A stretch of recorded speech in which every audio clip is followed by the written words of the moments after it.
con una inocencia desarmante.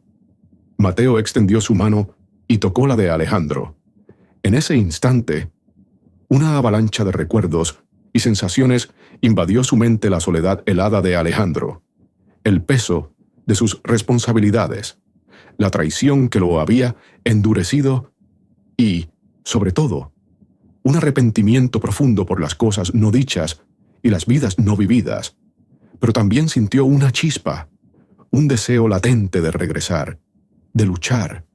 Mateo, sin saber por qué, comenzó a hablar. Le contó a Alejandro sobre sus flores de papel, sobre los colores del atardecer que veía desde los tejados, sobre el pequeño perro callejero que había rescatado una vez y que ahora vivía en un refugio. Su voz era un susurro, pero estaba llena de vida, de la simple belleza de un mundo que Alejandro había olvidado. La presión era inmensa, y Ricardo se aseguró de que el factor tiempo fuera su aliado más implacable. Anunció la reunión con apenas unos días de antelación, un plazo irrisorio que impedía cualquier tipo de oposición organizada o la recolección de pruebas que pudieran frustrar sus intenciones. Había trabajado incansablemente, moviendo hilos y haciendo promesas vacías, para asegurarse de tener los votos necesarios. Había comprado lealtades con sobornos sutiles y había manipulado voluntades con amenazas veladas. La victoria de Ricardo parecía inevitable, un hecho consumado antes incluso de que se emitiera el primer voto. Alejandro, a sus 35 años, era el epítome del éxito corporativo. Su imperio financiero, Vargas Holdings, se extendía por continentes, un monumento a su implacable ambición y a la herencia que sus padres le habían dejado. Desde la trágica muerte de ellos en un accidente aéreo, una década atrás, y la posterior traición de su prometida, quien lo abandonó al descubrir la magnitud de su duelo y su obsesión por el trabajo. Alejandro había erigido muros inquebrantables alrededor de su corazón. El dinero y el poder se habían convertido en su armadura, su refugio contra el dolor y la vulnerabilidad. Mientras tanto, Alejandro yacía en su cama, un espectador silencioso de su propia ruina. Su cuerpo, aunque inmóvil, era un crisol de emociones, atrapado en la oscuridad de su coma. Era consciente de la amenaza que se cernía sobre él, una conciencia fragmentada, como ecos distantes en un pozo profundo. Sentía la codicia de Ricardo, la desesperación de la señora Elena y la pura e inquebrantable esperanza de Mateo. Pero no podía moverse, no podía hablar, no podía defenderse. Era el héroe en su momento más vulnerable, solo, enfrentando una amenaza que no podía combatir físicamente. Su vida era una sucesión interminable de reuniones, llamadas de conferencia y análisis de cifras. Los días se fundían en semanas, las semanas en meses, sin que nada perturbara la impecable superficie de su existencia. No había risas espontáneas, ni conversaciones íntimas, ni el calor de una presencia ajena. Sus relaciones se limitaban a transacciones comerciales o interacciones superficiales con empleados que lo veían como una figura distante e inalcanzable. Mateo, con su don especial, se había convertido en el único puente entre Alejandro y el mundo exterior. Pasaba horas junto a la cama del millonario, su pequeña mano aferrada a la de Alejandro, sintiendo el torbellino de emociones que lo asaltaban. Podía sentir la frustración, la rabia impotente de Alejandro, atrapado en su propio cuerpo. El niño, con una determinación que superaba con creces su edad, se prometió a sí mismo que haría todo lo posible para ayudarlo. A menudo, durante esas cenas solitarias, Sus ojos se desviaban hacia los ventanales arqueados que daban al inmaculado jardín. La vista era impresionantes setos perfectamente podados, fuentes de mármol y senderos iluminados con discreción. Pero Alejandro no veía la belleza, veía el vacío. Su mirada se perdía en la distancia, velada por una tristeza profunda que nunca se permitía reconocer, ni siquiera a sí mismo. Era un fantasma en su propia fortaleza, un rey en un castillo sin súbditos, condenado a la opulencia de su propia prisión. Mateo comenzó a dedicar aún más tiempo a Alejandro. Le leía en voz alta pasajes de libros de aventuras y cuentos de hadas, con la esperanza de que las palabras, llenas de magia y coraje, pudieran penetrar la niebla del coma. Le hablaba de los sonidos de la ciudad, del canto de los pájaros en el jardín, de las pequeñas victorias de su día. Incluso le cantaba las canciones que él mismo inventaba. Melodías sencillas, pero llenas de una inocencia que Alejandro había olvidado hacía mucho tiempo. Con cada visita, con cada palabra, con cada toque, Alejandro mostraba reacciones cada vez más claras, aunque aún sutiles, un ritmo cardíaco más estable, una ligera contracción de un músculo facial, un parpadeo más pronunciado de sus párpados.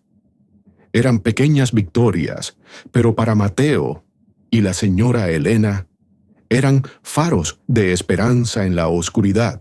Una noche de martes, la lluvia azotaba los cristales de su coche blindado con una furia inusual. El tráfico era escaso, y el cansancio acumulado de una semana de negociaciones transcontinentales comenzaba a pesarle. Sus ojos, acostumbrados a escudriñar hojas de cálculo y contratos, se sentían pesados. De repente, una pequeña silueta oscura se movió en el borde de la carretera, justo antes de un paso elevado.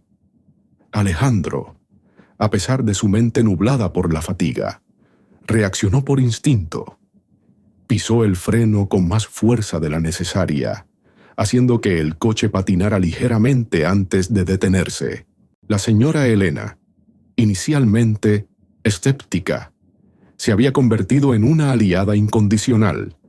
Las pequeñas señales de Alejandro, combinadas con la inquebrantable fe de Mateo, habían derretido su corazón pragmático. Sus ojos agudos, acostumbrados a la gestión de la mansión, ahora se centraban en los movimientos sospechosos de Ricardo. Comenzó a notar discrepancias en los informes financieros, documentos que desaparecían y llamadas telefónicas secretas. Con una lealtad férrea a la familia Vargas, la señora Elena empezó a recopilar discretamente pruebas de las transacciones fraudulentas de Ricardo, escondiendo los documentos en un lugar seguro. También contactó en secreto a un viejo amigo de la familia, el señor Morales, un abogado retirado que había sido el asesor legal de los Vargas durante décadas y en quien confiaba plenamente. Le confió sus sospechas y las pequeñas pruebas que había reunido, pidiéndole ayuda. Un gruñido de exasperación escapó de sus labios. ¿Qué demonios estaba haciendo su chofer, que debería haber estado conduciendo? Había tenido un día libre, y Alejandro, en un raro capricho de independencia, había decidido conducir él mismo. Ahora, aquí estaba, detenido en medio de la nada. ¿Por qué? La tensión en la mansión era palpable. El personal se sentía incómodo, dividido entre la lealtad a la familia Vargas y el miedo a Ricardo, quien se había vuelto cada vez más autoritario y errático. Los rumores sobre Mateo, orquestados por Ricardo, comenzaron a circular. Es un niño callejero, un oportunista. Está manipulando a la señora Elena para sacar provecho. La atmósfera se cargó de desconfianza y ansiedad. Se bajó del coche, el viento frío y la lluvia calando su costoso traje. La silueta se hizo más clara bajo la luz de los faros. Un cachorro empapado, temblando incontrolablemente, con una pata trasera doblada en un ángulo antinatural. Sus ojos, 2 puntos de miedo y dolor, lo miraron fijamente. Una punzada inesperada, algo parecido a la compasión, le atravesó el pecho. Era una sensación tan ajena a él, tan olvidada, que lo descolocó. La noche antes de la fatídica votación, Mateo sintió una opresión en el pecho, una sensación de inminente catástrofe. Se acostó, pero el sueño no llegaba. Cuando finalmente lo hizo, fue un sueño vívido y perturbador. Vio a Alejandro atrapado en una oscuridad densa, luchando por hablar, por gritar, pero sus palabras se ahogaban en el vacío. Mateo extendió la mano, intentando alcanzarlo, pero Alejandro se alejaba, arrastrado por una fuerza invisible. El niño se despertó con un sobresalto, el corazón latiéndole con fuerza en el pecho. Las imágenes del sueño persistían. Una advertencia clara. Sabía que el tiempo se agotaba, que la vida de Alejandro, y quizás su propio futuro, pendían de un hilo. La mañana siguiente sería el día del juicio, y ellos, un niño sin hogar y una ama de llaves leal, eran los únicos que podían oponerse a la sombra del engaño que se cernía sobre la fortuna Vargas. Se agachó con cautela. El cachorro gimió, intentando arrastrarse lejos, pero su pata herida se lo impedía. Alejandro se quitó el abrigo de cachemira, ignorando el valor de la prenda, y con movimientos lentos y deliberados, envolvió al pequeño animal. El calor de su cuerpo y la suavidad del tejido parecieron calmar al cachorro, que dejó de temblar tan violentamente. La mañana de la votación amaneció gris y opresiva, como un presagio de la tormenta que se avecinaba. En la mansión Vargas, la tensión era un velo invisible que cubría cada rincón. Ricardo, con una sonrisa forzada y los ojos brillantes de anticipación, se movía por los pasillos con una confianza calculada. Había orquestado el escenario a la perfección. La sala de juntas, adyacente a la oficina de Alejandro, había sido preparada meticulosamente. Los miembros de la junta directiva, algunos con expresiones de incomodidad, otros con la mirada vacía de quienes ya habían sido comprados, tomaban sus asientos alrededor de la imponente mesa de caoba. El aire estaba cargado de expectación, una mezcla de nerviosismo y el sutil aroma a traición. «Vamos, pequeño», murmuró Alejandro, su voz, normalmente autoritaria, y fría, sorprendentemente suave. Lo levantó con delicadeza, sintiendo el peso ligero y frágil en sus brazos. El cachorro, contra todo pronóstico, no mordió ni arañó, solo se acurrucó contra su pecho, buscando calor. Ricardo, de pie en la cabecera de la mesa, comenzó su discurso con una voz grave y melodiosa, llena de falsa preocupación. Habló de la trágica situación de su sobrino, de la necesidad de asegurar el futuro de la empresa y de la responsabilidad para con los accionistas. Sus palabras eran un veneno envuelto en seda, diseñadas para justificar su inminente usurpación. El abogado de la compañía, un hombre de aspecto severo, estaba a su lado, listo para leer la resolución final que despojaría a Alejandro de todo poder legal y financiero. La señora Elena y el señor Morales, el abogado retirado, estaban sentados en la parte trasera de la sala. Sus rostros sombríos habían traído consigo los escasos documentos que la señora Elena había logrado recopilar, pruebas débiles de las maquinaciones de Ricardo, pero insuficientes para detener el proceso legal. Se sentían impotentes, observando cómo la justicia estaba a punto de ser pervertida. Con el cachorro en brazos, Alejandro regresó al coche. Buscó en su teléfono la clínica veterinaria de urgencias más cercana.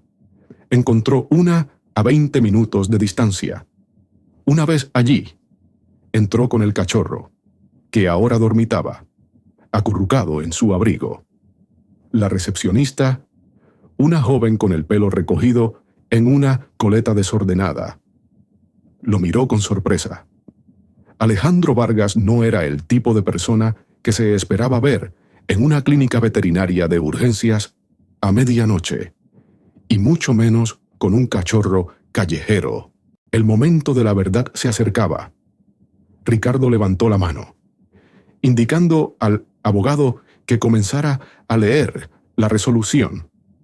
Un silencio sepulcral se apoderó de la sala, roto solo por el susurro de los papeles.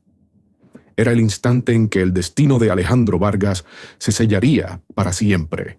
El silencio era el compañero más constante de Alejandro Vargas.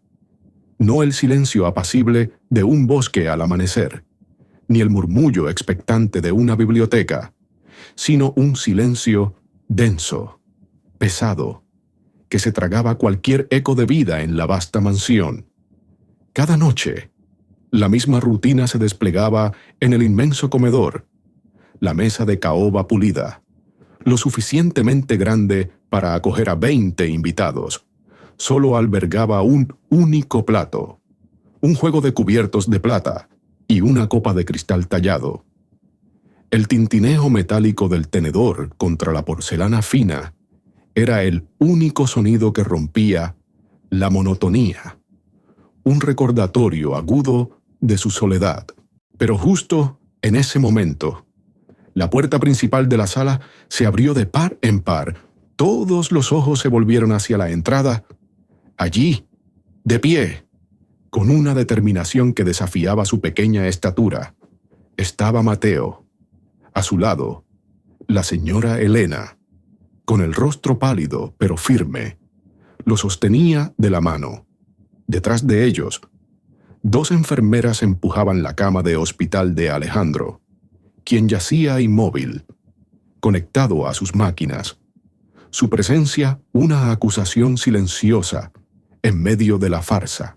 Necesita atención inmediata, dijo Alejandro, su voz volviendo a su tono habitual de mando, aunque con un matiz de urgencia que la recepcionista no pasó por alto. Quiero que reciba el mejor tratamiento posible. Cubriré todos los gastos. Ricardo, con el ceño fruncido, intentó protestar. ¿Qué es esto? Esto es una falta de respeto. Saquen a ese niño y a ese paciente de aquí. Su voz, normalmente controlada, se quebró por la ira. El veterinario de guardia examinó al cachorro.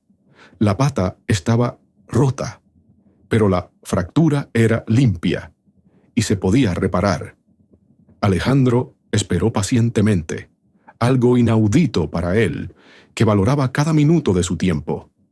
Cuando el veterinario le informó que el cachorro se recuperaría por completo con el cuidado adecuado, un alivio sutil, casi imperceptible, recorrió el rostro de Alejandro.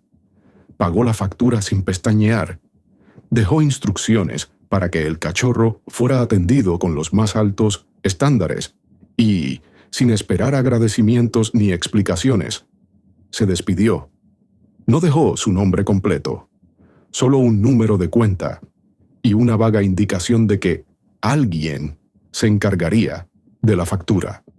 Su acto de bondad fue tan silencioso como su vida. La señora Elena, con una voz sorprendentemente fuerte y clara, respondió: el señor Alejandro Vargas tiene derecho a estar presente en una votación que decide su propio destino. Y este niño Mateo tiene algo que decir. De regreso, en la mansión, el silencio le pareció aún más profundo. La imagen del cachorro, acurrucado en su abrigo, persistía en su mente. Era una pequeña grieta en la armadura que había construido, un recordatorio de que, en algún lugar muy dentro de él, aún latía un corazón capaz de sentir. Mateo, ignorando las miradas de desaprobación y las risas ahogadas de algunos miembros de la junta, avanzó con valentía hacia la cama de Alejandro. Tomó la mano inerte del millonario, sus pequeños dedos aferrándose con fuerza. La sala, que había estado llena de murmullo y tensión, se sumió en un silencio absoluto, una expectación extraña que se cernía sobre el ambiente. Al día siguiente, la rutina volvió a engullirlo. Reuniones, llamadas, decisiones, pero en un momento de pausa, mientras revisaba unos documentos en su estudio, sus ojos se posaron en una estantería de libros. En un rincón, casi escondido entre volúmenes de economía y finanzas, había un libro de arte desgastado, con la portada de un paisaje impresionista. Era un libro que su madre le había regalado cuando era niño, y que él, en su juventud, había devorado con pasión, soñando con mundos más allá de los números y las transacciones. Lo había guardado por pura inercia, pero rara vez lo miraba. Ahora su mirada se detuvo en él un segundo más de lo habitual. Una sombra de un recuerdo lejano cruzando sus ojos. «Señor Alejandro», comenzó Mateo, su voz, aunque infantil, resonando con una convicción inquebrantable. «Sé que me escucha, sé que está ahí, luchando. He sentido su tristeza, su rabia, he sentido sus recuerdos. Recuerdo el perro que rescató bajo la lluvia, la bondad que esconde bajo esa armadura. Recuerdo el libro de arte, sus sueños olvidados, y sé que está enojado. Muy enojado con su tío Ricardo. Alejandro Vargas lo tenía todo: riqueza, poder, una mansión que era la envidia de muchos.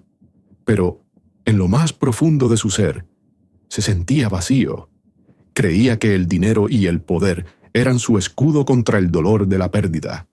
Pero la soledad lo carcomía, lenta e implacablemente.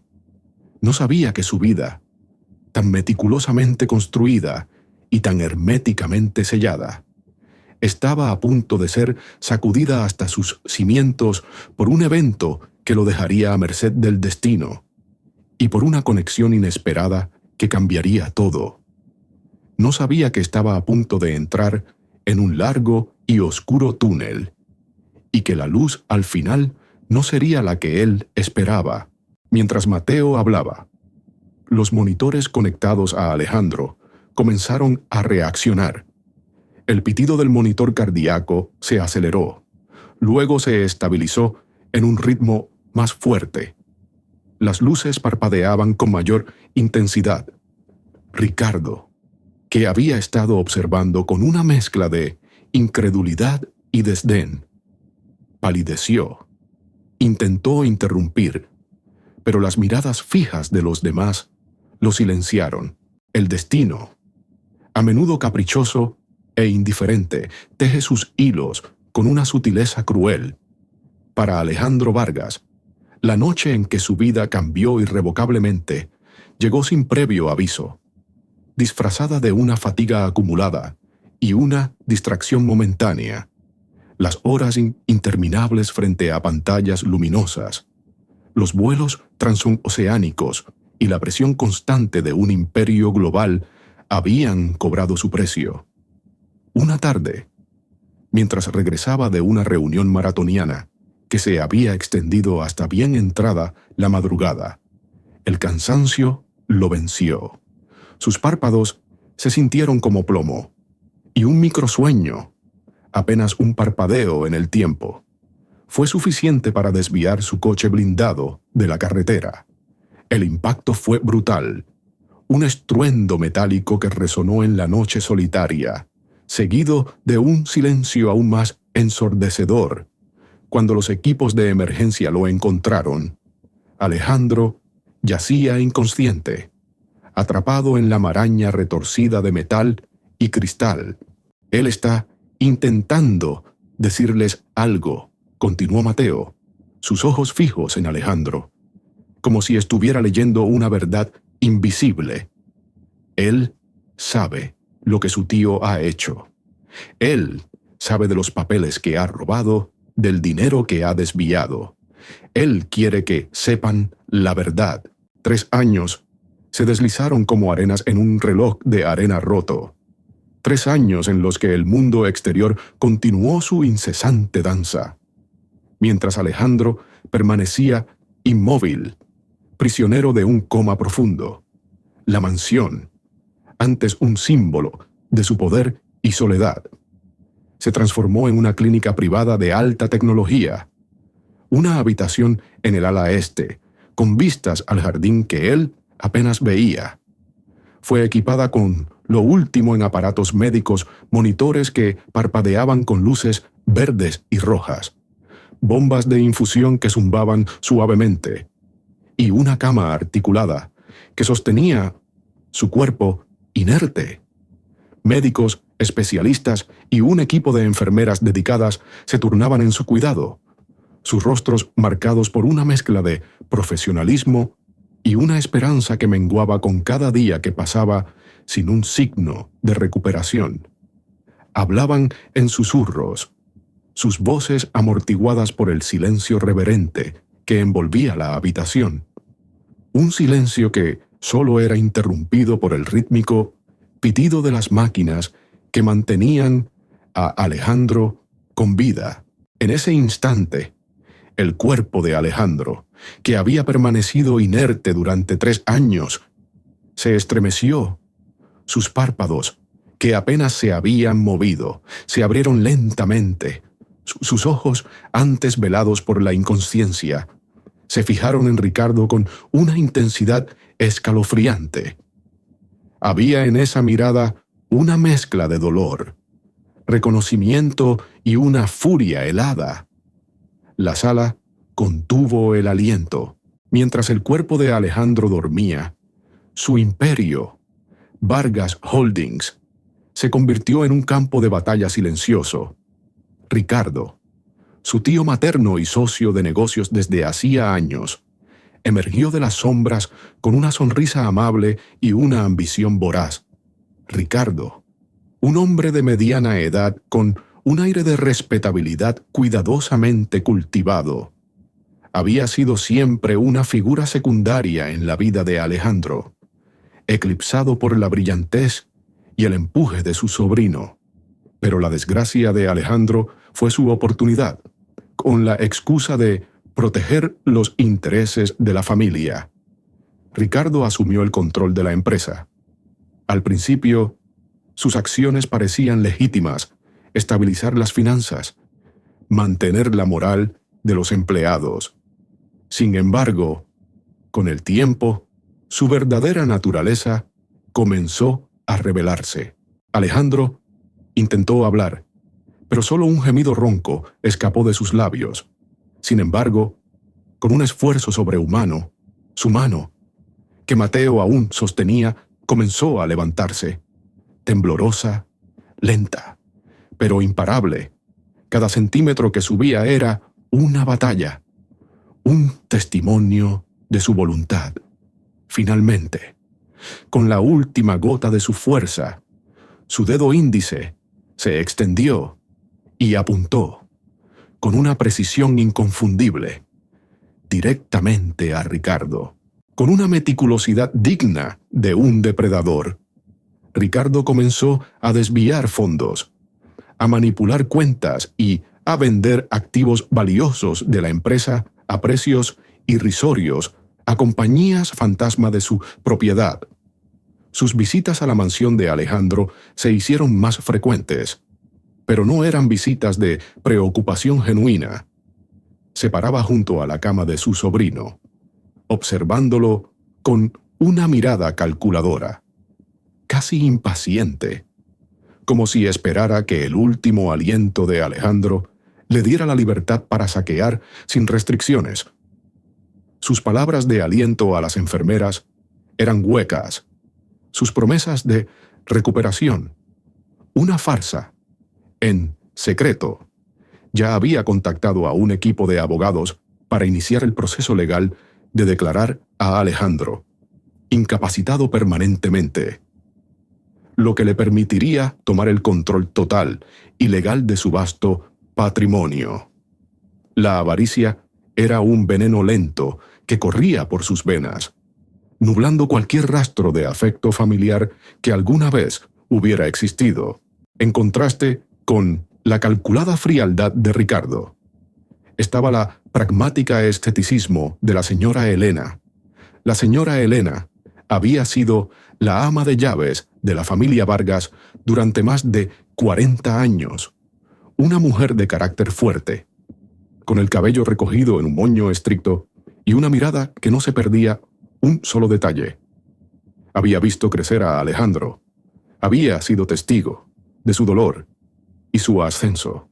Su lealtad a la familia era inquebrantable, pero su mente era eminentemente práctica. Al principio, la señora Elena había mantenido una esperanza férrea en la recuperación de Alejandro, pero a medida que los meses se convertían en años sin ningún cambio, su fe comenzó a flaquear. «Es una pena, una verdadera pena», murmuraba a las enfermeras mientras supervisaba la preparación de las comidas o la limpieza de la mansión. «Tanto dinero, tanto esfuerzo, ¿para qué? El pobre muchacho no da señales.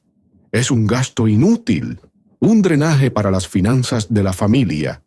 Su voz no contenía malicia, solo la resignación de quien ha visto demasiadas tragedias. Ella, a diferencia de Ricardo, no deseaba el mal a Alejandro, pero su pragmatismo la llevaba a cuestionar la viabilidad de mantener un cuidado tan costoso para alguien que parecía no tener futuro. Comenzó a sugerir, con cautela, que quizás era hora de considerar opciones menos onerosas, sin saber que sus palabras, aunque bien intencionadas, resonaban con los planes siniestros de Ricardo. El señor Morales, el abogado, reaccionó con una rapidez asombrosa. «Esto es un testimonio, una prueba irrefutable», exclamó, su voz resonando en la sala. «El señor Vargas ha recuperado la conciencia y ha señalado a su agresor. La votación queda suspendida de inmediato. Exijo una investigación completa de todas las transacciones financieras del señor Ricardo Vargas».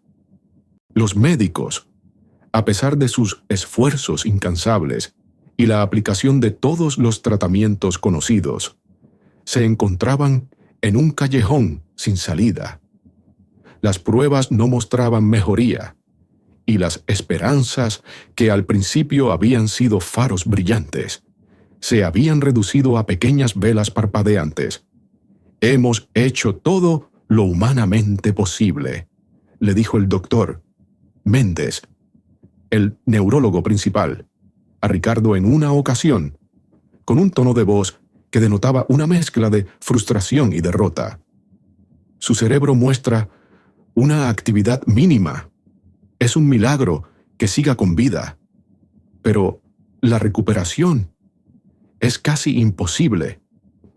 Ricardo asintió con una expresión de falsa tristeza, mientras por dentro una sensación de triunfo se expandía en su pecho. Los guardias de seguridad que habían estado esperando afuera entraron en la sala. Ricardo, con los ojos desorbitados, intentó huir, pero fue interceptado. La vindicación de Alejandro fue absoluta. No solo había evitado que le quitaran su fortuna, sino que había expuesto la traición de su tío de la manera más dramática posible. El despertar de su alma, aunque fuera por un instante fugaz, había sido un grito de justicia que resonó en el silencio de la sala, un eco de vida que había roto las cadenas de su coma y la sombra del engaño. La prolongada inconsciencia de Alejandro lo había transformado en un símbolo de desesperanza para todos los que lo rodeaban. La empresa, que había sido su vida, ahora estaba a merced de la manipulación de Ricardo. El legado de los Vargas, construido con tanto esfuerzo y sacrificio, pendía de un hilo, amenazado por la avaricia de un pariente. La vida de Alejandro, aunque él yacía ajeno a todo, se encontraba en una encrucijada crítica. El túnel de su coma parecía no tener fin, y el mundo exterior, con sus intrigas y sus peligros, se acercaba inexorablemente, dispuesto a devorar lo que quedaba de su existencia. El eco del silencio en la mansión era el preludio de una tormenta que se gestaba. Una tormenta que amenazaba con borrar para siempre la existencia de Alejandro Vargas del mapa. El caos que siguió al despertar de Alejandro fue tan repentino como la calma que lo precedió. La sala de juntas, que minutos antes había sido el escenario de una traición silenciosa, se transformó en un torbellino de actividad. Los gritos de Ricardo, mezclados con las órdenes del señor Morales y el murmullo atónito de los miembros de la junta, crearon una cacofonía que finalmente fue silenciada por la llegada de las autoridades. La evidencia que la señora Elena había reunido, aunque fragmentada, adquirió un peso innegable con el testimonio mudo pero elocuente de Alejandro. Las transacciones fraudulentas de Ricardo fueron expuestas con una rapidez asombrosa, y su arresto fue inmediato. Su imperio de mentiras y avaricia se desmoronó tan rápido como se había construido, dejándolo sin nada más que la vergüenza y la perspectiva de una larga condena. La justicia, a veces lenta, había llegado para Ricardo, y su caída fue tan estrepitosa como su ascenso había sido calculador. En los laberintos de la ciudad, donde los rascacielos se alzaban como gigantes indiferentes y las calles bullían con el incesante murmullo de la vida, habitaba Mateo, un niño de apenas 10 años, con el cabello castaño revuelto por el viento y unos ojos vivaces que observaban el mundo con una mezcla de curiosidad y una sabiduría forjada en la adversidad.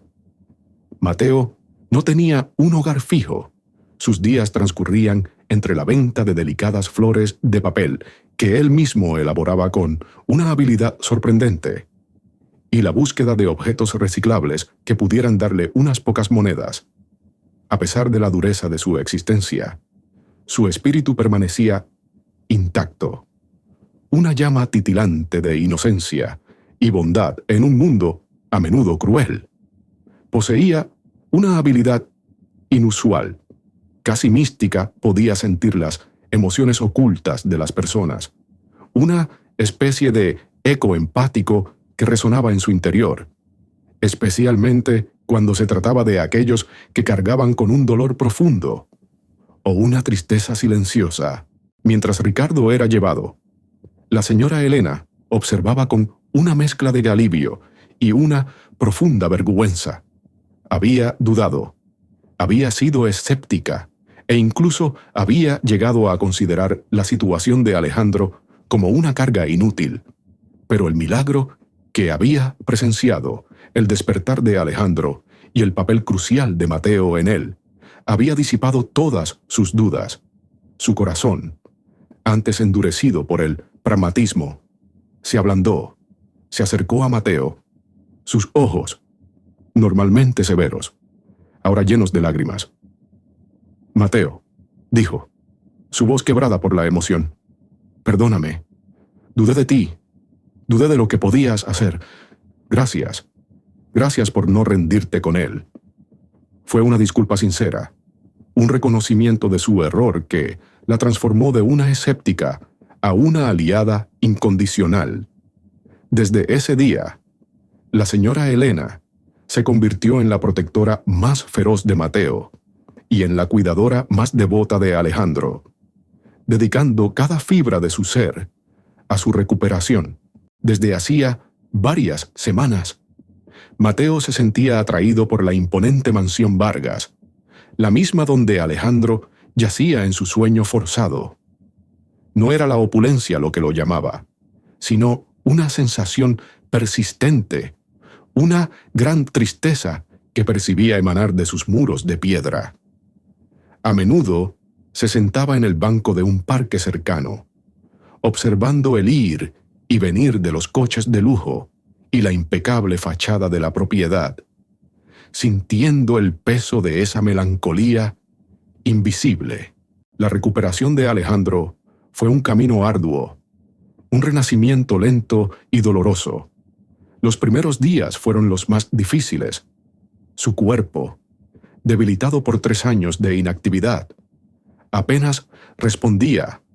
Sus músculos se habían atrofiado, y su voz, aunque había emitido ese gemido crucial, tardaría meses en recuperar su fuerza. Pero esta vez, Alejandro no estaba solo. Mateo se convirtió en su sombra, su terapeuta no oficial, su conexión con el mundo. El niño pasaba horas junto a su cama, no solo hablándole, sino también escuchando, sintiendo las frustraciones y los pequeños triunfos de Alejandro.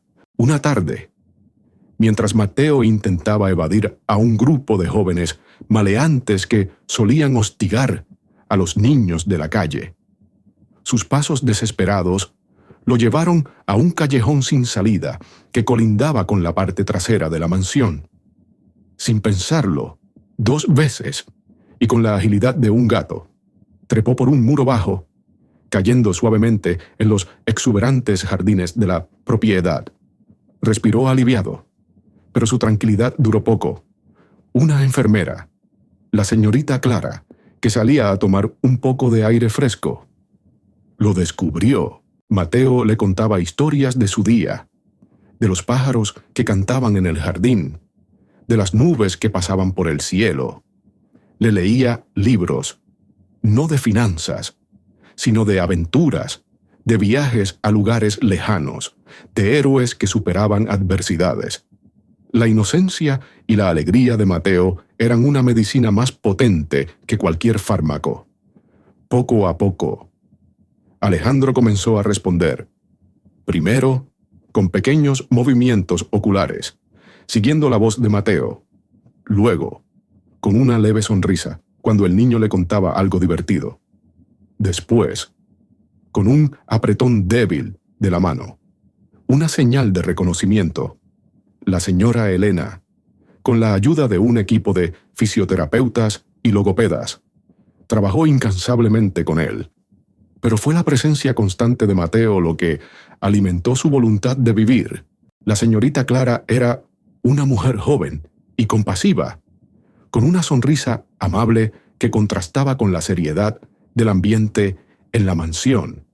Al ver a Mateo, sucio y asustado, su corazón se encogió. En lugar de regañarlo o llamar a seguridad, lo condujo discretamente al interior, a la espaciosa cocina. «¿Estás empapado, pequeño?», le dijo con voz suave, ofreciéndole una taza de chocolate caliente y un plato de galletas. Mateo, con la desconfianza habitual de los niños de la calle, comió con avidez, pero sus ojos no dejaban de escanear el entorno, absorbiendo cada detalle de la mansión que había sido el epicentro de esa tristeza que lo había llamado. A medida que Alejandro recuperaba la capacidad de comunicarse, primero con gestos, luego con palabras entrecortadas, su perspectiva de la vida cambió radicalmente. El coma, esa jaula oscura, le había arrebatado 3 años, pero le había devuelto la capacidad de ver el mundo con nuevos ojos. Se dio cuenta de la vacuidad de su existencia anterior, de cómo el dinero y el poder lo habían aislado en lugar de protegerlo. La soledad que había abrazado como un escudo se reveló como una prisión. La conexión con Mateo, un niño que no tenía nada material, pero poseía una riqueza de espíritu inmensa, le enseñó el verdadero valor de la compasión, la amistad y el amor incondicional. Mientras la señorita Clara lo atendía, Mateo sintió una punzada, un tirón invisible que lo guiaba. Era la gran tristeza amplificada, más cercana que nunca. Siguiendo su instinto, se deslizó silenciosamente por los pasillos, atraído por una puerta entreabierta al final de un largo corredor. La energía que emanaba de esa habitación era abrumadora, una mezcla de desesperación y una lucha silenciosa. Con cautela, asomó la cabeza.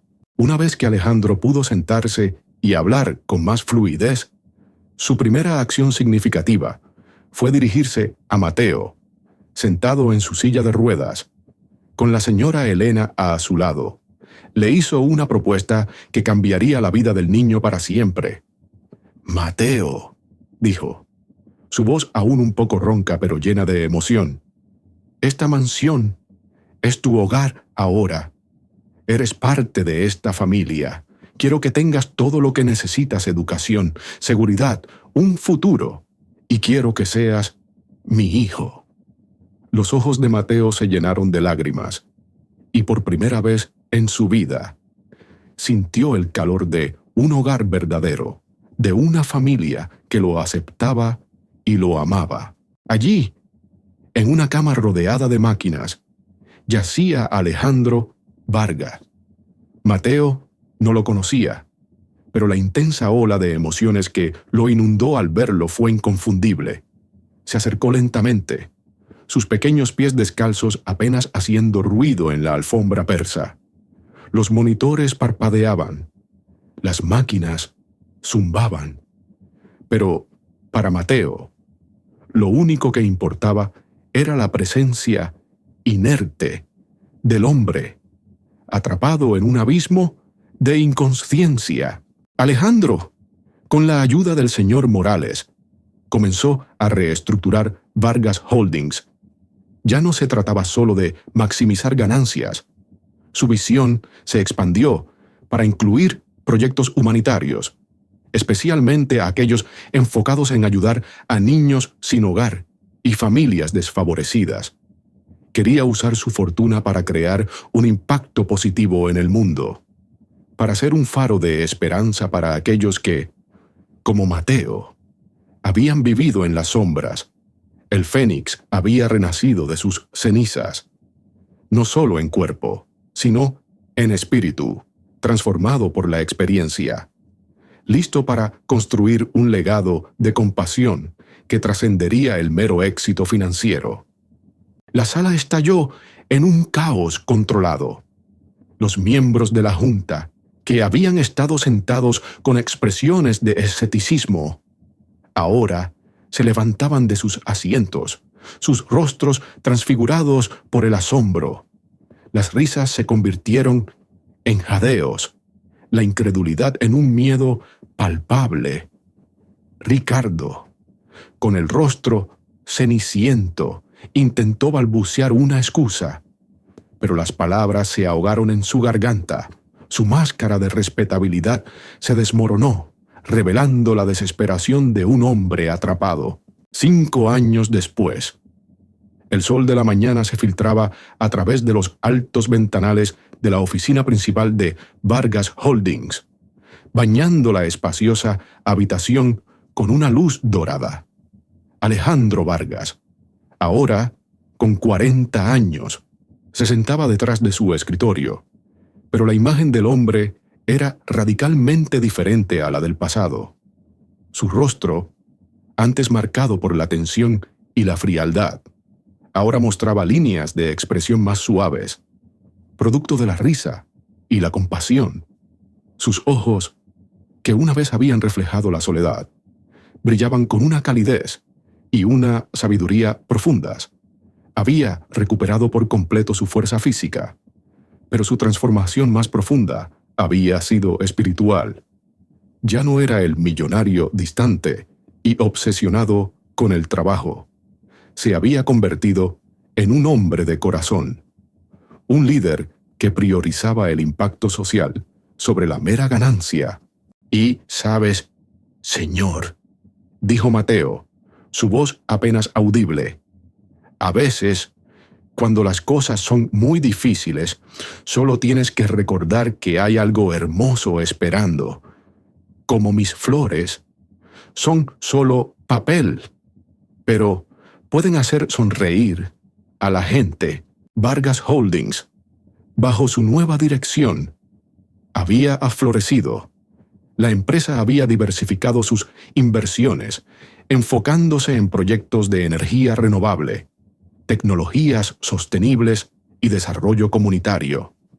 Alejandro había demostrado que la ética y la rentabilidad podían coexistir, construyendo un imperio que no solo generaba riqueza, sino que también contribuía al bienestar del planeta y de sus habitantes. Mientras Mateo hablaba, algo extraordinario ocurrió. El monitor cardíaco, que había mantenido un ritmo constante y monótono durante 3 años, mostró una fluctuación mínima. Un dedo de Alejandro, apenas perceptible, se contrajo. Fue un movimiento tan ínfimo que una persona común no lo habría notado. Pero la señora Elena, que había estado revisando los inventarios de la despensa y que, por pura casualidad, pasaba por el pasillo, lo vio.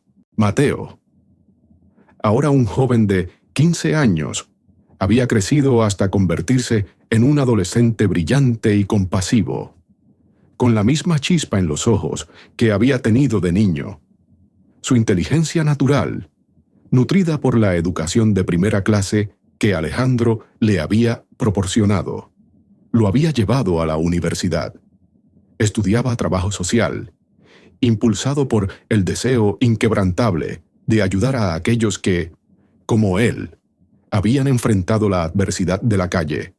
Su voz, antes un susurro, ahora resonaba con la elocuencia de un futuro líder. La relación entre Alejandro y Mateo había trascendido la de padre e hijo. Eran confidentes, compañeros, 2 almas unidas por un destino compartido y un propósito común.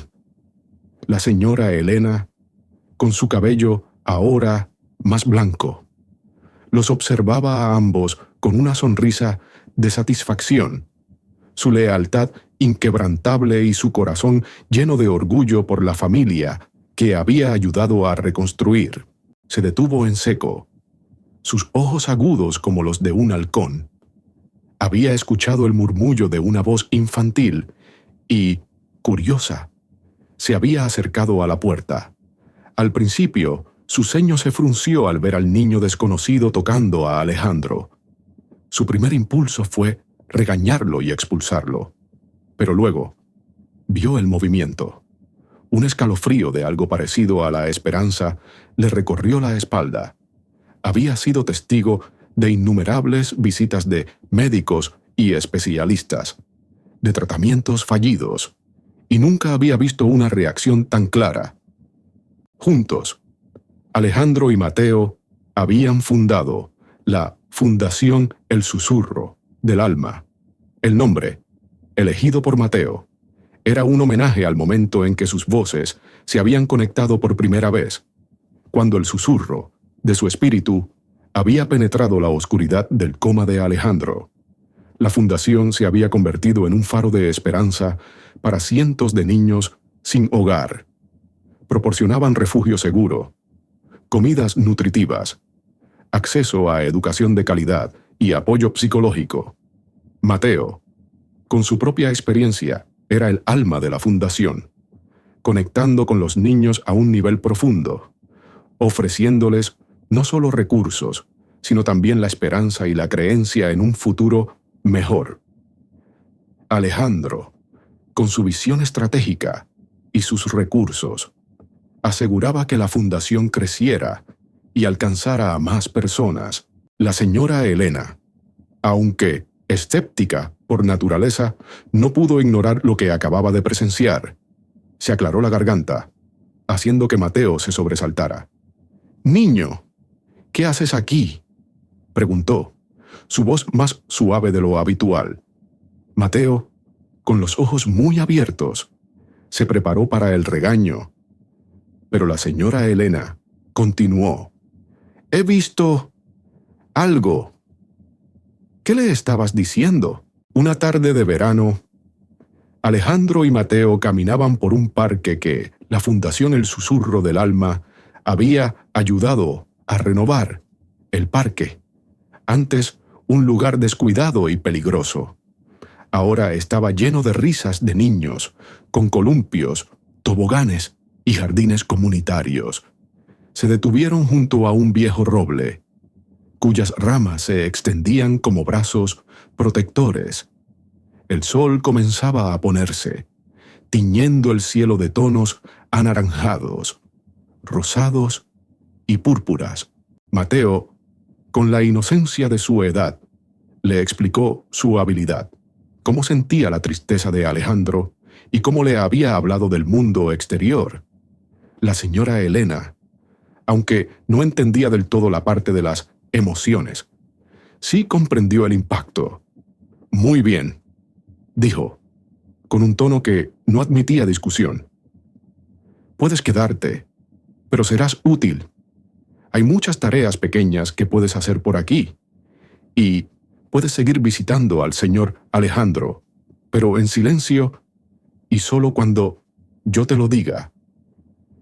Era una concesión enorme, un quiebre en su rígida rutina, impulsado por una chispa de esperanza que no se atrevía a nombrar. «¿Recuerdas, Mateo?», dijo Alejandro, su voz suave. «La primera vez que te vi, pensé que mi vida estaba terminada, atrapado en la oscuridad. Pero fuiste tú, con tu luz, quien me trajo de vuelta». La noticia de la pequeña reacción de Alejandro llegó a oídos de Ricardo. Al principio, la desestimó como una casualidad, un espasmo muscular. Pero cuando la señorita Elena, con su habitual seriedad, le informó que el niño, Mateo, parecía tener una influencia peculiar en su sobrino, una alarma sonó en la mente de Ricardo. Él no creía en supersticiones ni en habilidades especiales, pero sí creía en los obstáculos, y un niño que de alguna manera podía despertar a Alejandro era un obstáculo gigantesco para sus planes de apoderarse de la fortuna Vargas. Mateo sonrió, sus ojos fijos en el horizonte. «Usted me dio un hogar, señor. Alejandro me enseñó que no importa de dónde vengas, sino a dónde vas y cómo usas lo que tienes». Ricardo, con su sonrisa habitual, felicitó a la señorita Elena por su observación, pero sus ojos brillaban con una malicia apenas contenida. Inmediatamente, instruyó a uno de sus hombres de confianza para que investigara a Mateo, para encontrar cualquier cosa que pudiera usar en su contra. Comenzó a sembrar rumores entre el personal de la mansión y en los círculos sociales, insinuando que Mateo era un estafador, un niño manipulador que intentaba aprovecharse de la situación de Alejandro. Su objetivo era desacreditar al niño y, si fuera necesario, deshacerse de él. La sombra de su engaño comenzaba a extenderse, amenazando la tenue luz de esperanza que Mateo había traído a la jaula dorada de Alejandro. El juego había comenzado, y las piezas, sin saberlo, ya estaban en movimiento. Se tomaron de la mano, un gesto sencillo pero cargado de significado. Miraron el atardecer, donde las últimas luces del día pintaban un cuadro vibrante en el cielo. Era una imagen de un nuevo comienzo, de un futuro lleno de esperanza y del legado de compasión que habían construido juntos. La vida de Alejandro, que una vez había sido una jaula dorada, vacía, ahora rebosaba de amor, propósito y un significado que trascendía cualquier riqueza material. El eco del silencio había sido reemplazado por la sinfonía de vidas transformadas, un testimonio del poder de la conexión humana y la capacidad de un niño para cambiar el mundo. La ambición de Ricardo, antes una corriente subterránea, ahora fluía como un río desbordado, amenazando con arrasar todo a su paso. La mínima reacción de Alejandro, ese temblor casi imperceptible de un dedo, había encendido una alarma en su mente. No podía permitirse que su sobrino despertara. No ahora que sus planes para apoderarse de la fortuna Vargas estaban tan cerca de la culminación. La oportunidad se presentaba en la forma de una reunión extraordinaria de la Junta Directiva de Vargas Holdings, un evento que Ricardo había orquestado con una astucia diabólica.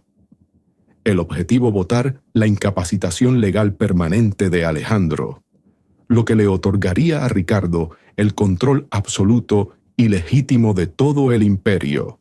Si esta historia conmovió tu corazón, si te recuerda que el coraje puede alterar destinos y que la luz siempre encuentra un camino incluso en la oscuridad más profunda, por favor, deja un comentario, comparte esta historia con aquellos que necesitan inspiración, dale me gusta, suscríbete y activa la campana para no perderte nuestras próximas historias. El campo de batalla, elegido por Ricardo, no fue otro que la propia oficina de Alejandro, un espacio que una vez había sido el epicentro del poder indiscutible de su sobrino. La sala de juntas adyacente, con su larga mesa de caoba y sus sillas de cuero de alta gama, se convertiría en el escenario de la traición definitiva. Era un lugar cargado de simbolismo, donde la sombra de Alejandro, el verdadero líder, aún parecía cernirse. A pesar de su ausencia, Ricardo quería que la votación se llevara a cabo allí, para que el golpe final fuera dado en el mismo corazón del poder de Alejandro. Una burla cruel a su estado inerte,